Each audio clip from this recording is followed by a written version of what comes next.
Pack your medications for a cruise the way you pack them at home, and there is a real chance you spend the first hour of your vacation in a windowless room at the terminal explaining yourself to a customs officer.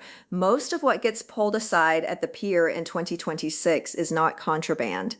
It is ordinary pills, and in one case, an ordinary legal product that half of you probably keep in a kitchen drawer, just carried the wrong way across the wrong line.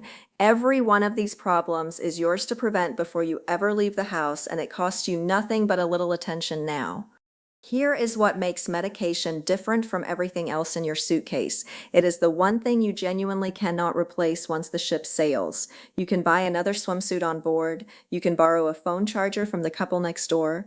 You cannot summon your blood pressure pills 200 miles offshore, and the ship's medical center is not going to hand them over like the pharmacy back home, so it is worth getting right the first time. We will start with the handful of things that can actually end your cruise or get your medication seized, then work through the ones that just make the trip harder than it needs to be. Number one, the CBD problem nobody warns you about. Start where the real danger is, because this is the item that does not just get confiscated, it can get you turned away at the gangway entirely. Cannabis in every form is banned on every major cruise line. That covers recreational marijuana, which most people expect. The part that catches people is that it also bars medical marijuana with a card and every kind of CBD. The arthritis gummies, the sleep tincture, the cream you rub on a sore knee, all of it counts and all of it is prohibited. Royal Caribbean, Carnival, Holland America, and the rest of them draw the same hard line, and they spell it out plainly on their own websites. A lot of older travelers came to CBD only recently on a doctor's nudge or a friend's recommendation for arthritis or for sleep, and have no idea it sits on the same banned list as anything else from the cannabis plant. The hemp gummies from the gas station are no exception, because the ship cannot tell one cannabinoid from another and does not try. Here is why it catches so many older travelers off guard. You have been told CBD is legal, and in your home state it may well be. But cruise terminals sit on federal property, and that is the law that applies the moment you reach the gangway. Ship security also has no way to test whether your oil has a trace of THC or a great deal of it, so they treat anything with cannabis in it as prohibited, and they do not debate it with you at the door. Get caught, and the outcomes range from confiscation to denied boarding to being put off the ship at a foreign port, all the way to a lifetime ban from the line. That is the price for a gummy you bought legally at a shop near your house. So if there is one thing to carry out of this whole video, it is to leave every CBD and cannabis product at home, no matter what a clerk told you about the law in your state. It is simply not worth your vacation. Number two, the weekly pill organizer is your enemy at the pier. This one is going to sting, because that Sunday through Saturday plastic organizer is probably how you have managed your pills for 20 years. At home, it is brilliant. At cruise security, and especially at an international port, it becomes a problem, and it helps to understand exactly why. The moment your pills leave the bottle, they lose their identity. A customs officer looking at a row of little compartments full of loose white tablets has no way to know whether that is your thyroid medication or something he is paid to worry about, so he has to ask. And asking turns a 5-minute walkthrough into a 40-minute conversation while your spouse stands there holding both passports. The good news is you do not have to give up the organizer at all. Cross the pier with your medications in their original prescription bottles, the ones from the pharmacy with the label still on. Your name, the drug, the dose. That label is what tells a customs officer in 2 seconds what would otherwise cost you 20 minutes to explain.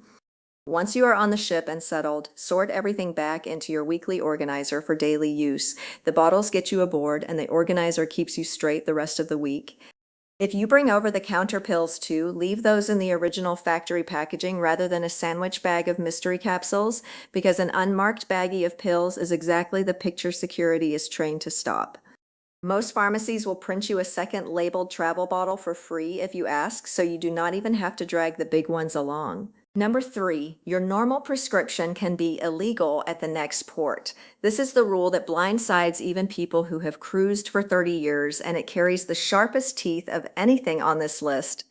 A medication that is completely routine and legal in the United States can be a controlled substance or flatly banned in a country your ship docks at, and the customs officer in that port does not care what your doctor back home prescribed. If it is illegal where you are standing, your prescription bottle does not protect you. The specifics genuinely surprise people. Common ADHD medication like Adderall is illegal to bring into Japan with essentially no exceptions, even with a prescription and a customs form. The sleep aid Ambien is banned in Singapore and needs a special license in the United Arab Emirates. Codeine, which sits inside a lot of ordinary pain and cough medicine, is restricted or controlled in places like the Emirates, Greece, and parts of Asia. For our audience, the things most likely to trip this wire are not your heart and blood pressure pills, which are usually fine everywhere. It is the sleep aids, the anti-anxiety medication, the strong painkillers left over from a surgery, and the ADHD prescription. For a lot of us, the real exposure is a leftover bottle of something strong from a knee or a hip operation, a hydrocodone or an oxycodone, which a number of countries treat as seriously as any street drug. Even a doctor's letter does not always clear it in the strictest places. So if one of your medications lands on a port's banned list, the safest play is to carry the documentation, declare it honestly, and accept that you may simply be told to leave it on the ship for that stop.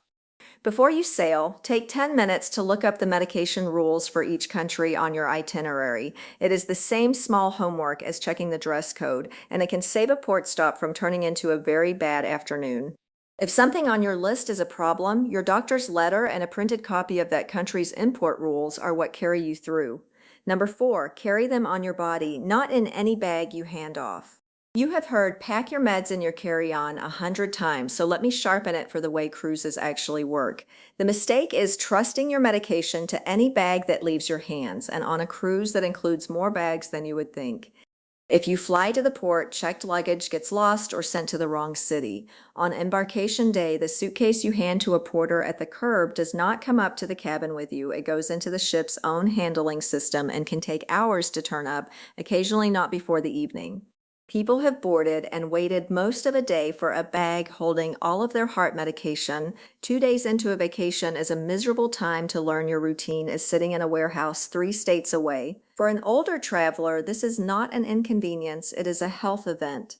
You cannot skip 2 days of blood pressure or thyroid or insulin while a suitcase catches up with you, so the rule is firmer than carry-on. Put your essential medication in the personal bag that stays physically on you, the one that never goes in an overhead bin and never gets handed to a porter. Airlines are gate-checking full-sized carry-ons more often lately when the bins fill up, so even the roll-aboard is not guaranteed to stay with you. The small bag on your shoulder is the only one you truly control from curb to cabin. That is where the pills live. Number 5, on the days the ship is in port, carry that day's dose ashore with you. Here is a small habit that quietly saves a genuine scare. When you head off to explore, take that day's medication along, plus an extra dose or two in a pocket or your day bag. The reason is simple, and it does happen. Tours run long, a bus breaks down, you lose track of time at a market, and you make it back to the ship later than you planned. Most of the time the ship waits, but not always, and even a few extra hours can matter when a midday dose is sitting back in your cabin safe. Slip a copy of your medication list into that same pocket while you are at it.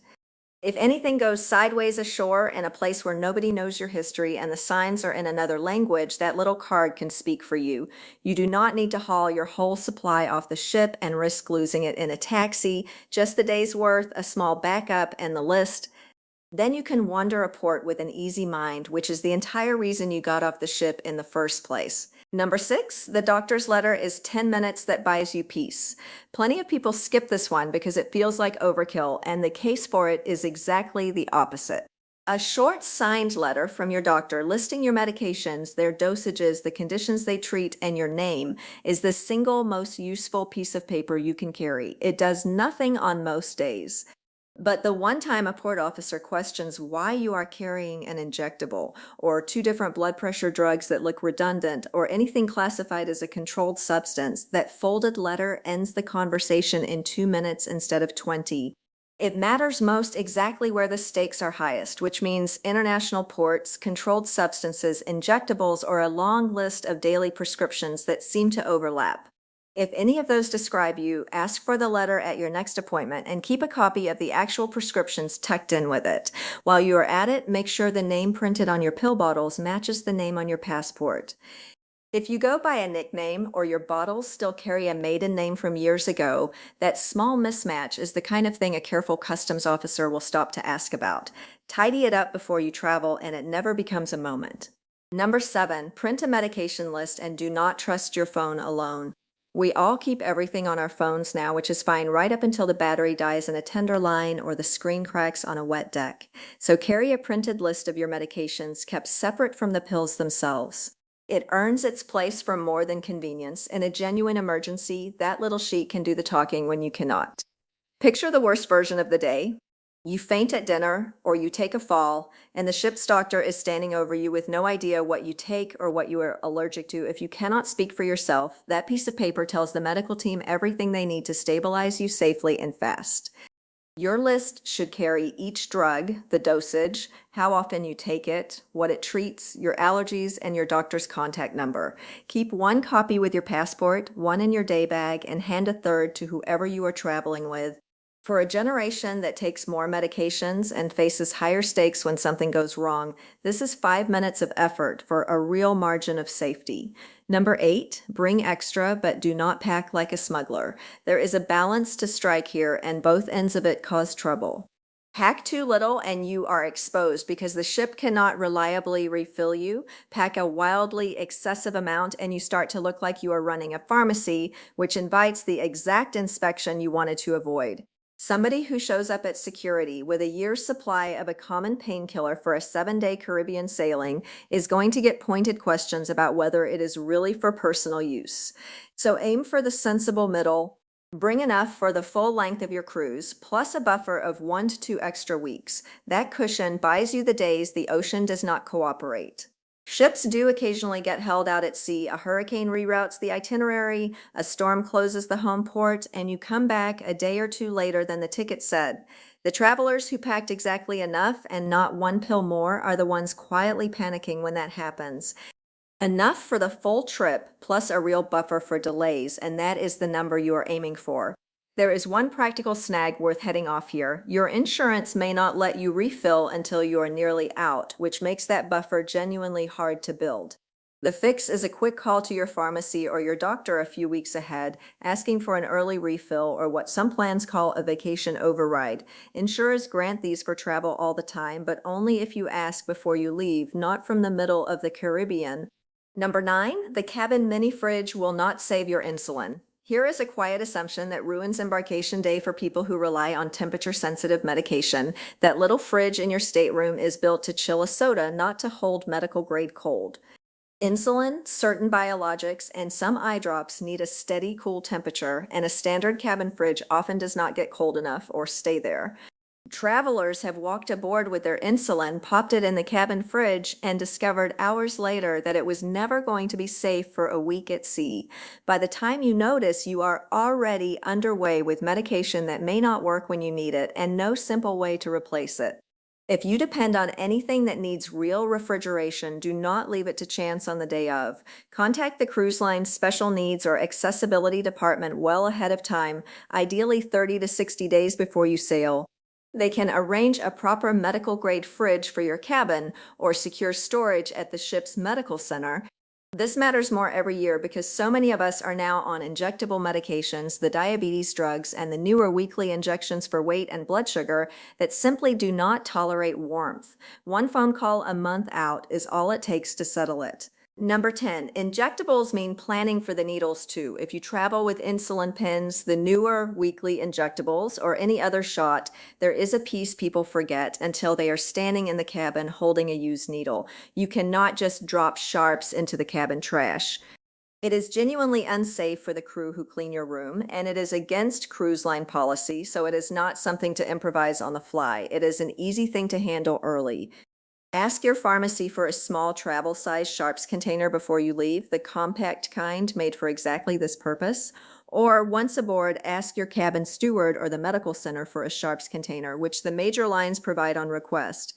Just sort it out on the first day rather than the third. For anyone managing a condition that involves daily injections, getting this squared away quietly on embarkation day is part of cruising with your dignity intact, no scrambling and no awkward questions. Number 11, the rules for liquid medications are not what you would guess. This mainly matters for the many of you who fly to your cruise port, and people often get it backward. At airport security, your liquid medications are not held to the usual tiny 3-ounce limit.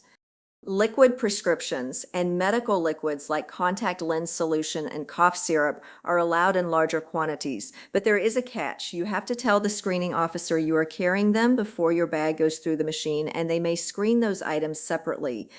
Keep them in their own clear bag, labeled, apart from your regular toiletries. Two more useful notes go with that. The cruise terminal itself is far more relaxed about liquids than the airport, so a larger bottle that needed declaring at the airport is no trouble walking onto the ship.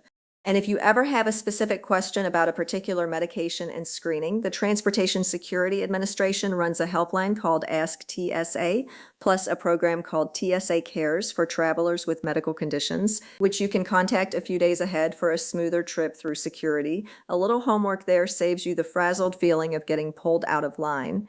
Number 12, your wellness oils and herbal liquids can get pulled too. This one surprises the health-conscious crowd, and a good many of our viewers fall squarely into it. Not everything that is good for you at home is welcome at sea. Some essential oils, herbal tinctures, and liquid supplements land on the prohibited list, often because they count as flammable or because customs flags them as unregulated. People have had a beautifully packed essential oil kit confiscated right at the pier because a few of the oils qualified as flammable, and the crew had no say in the matter. If you travel with lavender oil for sleep, a favorite tincture, or liquid herbal remedies, check your cruise line's prohibited items list before you pack them and glance at the port rules too. It is a quick look that saves you both the money and the small heartbreak of watching a security officer set your favorite bottle aside. When you are genuinely unsure an item is allowed, the safe move is to leave it home and sail lighter. Number 13, give the line a heads up about your CPAP and devices. The breathing machines, oxygen concentrators, and nebulizers are all welcome on board, but they go smoother with a little advance notice. A CPAP usually needs distilled water and an extension cord, since the outlet is rarely near the bed, and if you tell the cruise line ahead of time, they can sort that out before you arrive. At the airport, flag two things to the officer directly. A pacemaker means you should skip the metal detector, and an insulin pump may set off the alarm and earn you a quick pat down to confirm what it is. None of it is a problem when they know in advance. It only becomes one when you spring it on them at the worst possible moment. Number 14, do not count on the ship to refill what you run out of. The medical center exists for emergencies and acute care, not to restock your everyday prescriptions like a drugstore. Run out of your blood pressure or thyroid pills mid-cruise, and the odds they carry your exact medication are low, and what they do have tends to come with a required doctor visit and a price that will genuinely startle you. People have run dry on one routine pill, figuring they would grab more on board, and ended up paying for a consultation just to walk away with a substitute that left them foggy for days. Ships keep the basics: seasickness tablets, aspirin, maybe an antibiotic, but your specific daily regimen is yours to carry in full. And if the ship cannot help, the next port is no guaranteed fix either, since the pharmacies there may not stock your medication or may know it only by a foreign brand name you would never recognize. Out on the open ocean, there is no backup but the one you packed yourself. Number 15, every cruise line plays by slightly different rules. Even seasoned cruisers forget this one when they switch brands. The medical and medication policies differ from one line to the next, and they shift from year to year. What was no trouble on Carnival might need a form on Norwegian. As one example, frequent cruisers report that Disney Cruise Line actually requires prescriptions in their original labeled bottles, where most other lines only recommend it. The rules around portable oxygen, power sources, and medical equipment vary more than you would ever expect. So before you even book, if you have any complex medication or device needs, spend 5 minutes on that specific cruise line special needs or accessibility page. And if anything about your situation feels unusual, call the department directly and get the answer in writing. Save it in your cruise folder. This varies by ship and by line and by the year you sail, so confirm it for your trip rather than trusting what was true last time. A written confirmation in your folder beats a hopeful assumption every time you reach the pier.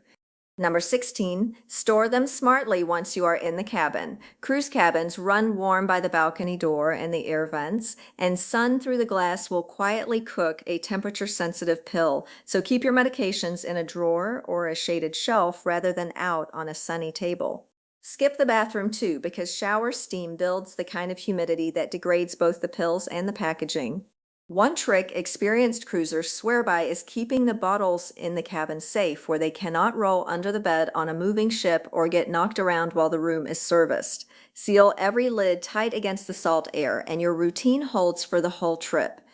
Number 17, plan your doses around the time changes. On a repositioning or transatlantic sailing where the clock nudges forward an hour many nights, your dosing schedule can drift without you noticing, and your body does not care what the ship's clock says. If you take medication at set intervals for blood pressure or thyroid or insulin, those quiet hourly shifts add up and can leave you feeling genuinely off by mid-trip. Ask your doctor before you go whether to shift gradually or hold to your home schedule. Then keep a phone alarm or a paper tracker so the doses stay consistent no matter which clock the ship is running. Number 18, bring your doctor into the plan before you book, not after. If medications are part of your daily life, a short conversation up front makes everything else on this list easier. Ask how to handle the doses across time zones, what to do if you miss one, and whether anything you take is restricted in the ports you are visiting. There is one thing that visit catches that nothing else will: the interaction between your own medications and whatever you might be tempted to try on shore, a local herbal remedy, a tea a vendor swears by, a seasickness pill a fellow passenger presses into your hand. A 2-minute warning from your doctor can keep a curious moment in a port market from turning into a genuinely rough afternoon. The most useful thing you bring on this trip might be that conversation you had before you ever left home. So that is the whole picture, and none of it is meant to scare you off the cruise. Once the medications are packed right, the paperwork is sitting in your day bag, and the one or two things that do not belong on a ship are safely at home, you stop thinking about any of it, and you simply go enjoy yourself. You handle it once, carefully, at the kitchen table on dry land, and then it is done. That is the whole trade you are making. A little attention before you leave in exchange for a trip where your health is the last thing on your mind. If you have cruised with medications before, I want the one tip you would give a nervous first-timer. Leave it down in the comments. The more specific, the better.